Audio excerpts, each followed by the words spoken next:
25 foot আমরা নিলাম, এর ভিতরে যদি আপনি আসেন আপনি ফিরে যেতে পারবেন না। আমি আপনাকে বেশি কথা বলবেন না, আপনি একদম সরকারের সাথে সরকারি কর্মচারী মাথা নিচু করে কথা বলবেন। আপনি আমাদের কর্মচারী মাথা নিচু করে কথা বলুন, কথা বলুন। বেয়াদব রেঞ্জার, বেয়াদব এর মতন কত বড় জানোয়ার, কত বড় জানোয়ার বেয়াদব রেঞ্জার আসেনি কাছে। ভদ্রভাবে হবে না, যে ঠাকুর যে ফুলে সব ডাং নিয়ে পিটাবো না, কখনো বুঝবেন। যাই হোক, আমার একটু রাগান্বিতভাবে আমি উত্তেজিত হয়ে যে কথাটা বলেছি সে কথাটা বলা অনুচিত। একজন আধিকারিককে যে কথাটা বলেছে সেটা আমি নিশ্চিতভাবে এটা বলা আমার ঠিক হয়নি।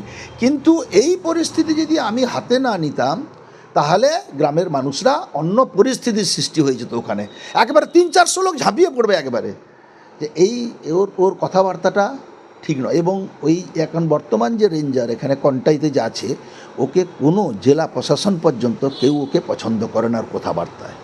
ওই পরিস্থিতিটা জটিল করেছে। আমাদের কিছু নয়, হয়তো আমি মিনিস্টার হিসাবে দায়িত্বশীল একজন মন্ত্রিসভার সদস্য হিসাবে আমার হয়তো ওই কথাটা বলা ঠিক হয়নি। এটা আমি পরবর্তীকালে আমি নিজেই দুঃখ পেয়েছি যে নিশ্চিত আধিকারিককে বলা ঠিক হয়নি। কিন্তু ও পুলিশ প্রশাসন তাকে বুঝাবার চেষ্টা করছে, তার সে কথাও এই রেঞ্জার শুনেনি।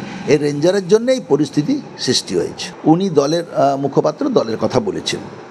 আমি মনে করি যে উনি দলের কথাই বলেছেন, তাতে অসুবিধা কিছু নেই। ওনার কথা বলেছেন।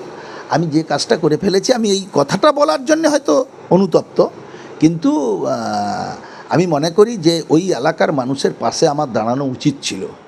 ওই এলাকার মানুষ 15 বছর ওখানে দেখেছে সমুদ্রের জলে কেমন করে ভাঙন হয়ে গ্রামের মধ্যে জল ঢুকতে। মুখ্যমন্ত্রী ওখানে মেরিন ড্রাইভের রাস্তা করেছেন, সমুদ্রের বাঁধ তৈরি করেছেন। আজকে মানুষ ঘরে থাকতে পারছে। আজ তার জন্যেই সে সমস্ত মানুষের পাশে দাঁড়াবার আমার দরকার ছিল, আমি তাদের পাশে দাঁড়িয়েছি।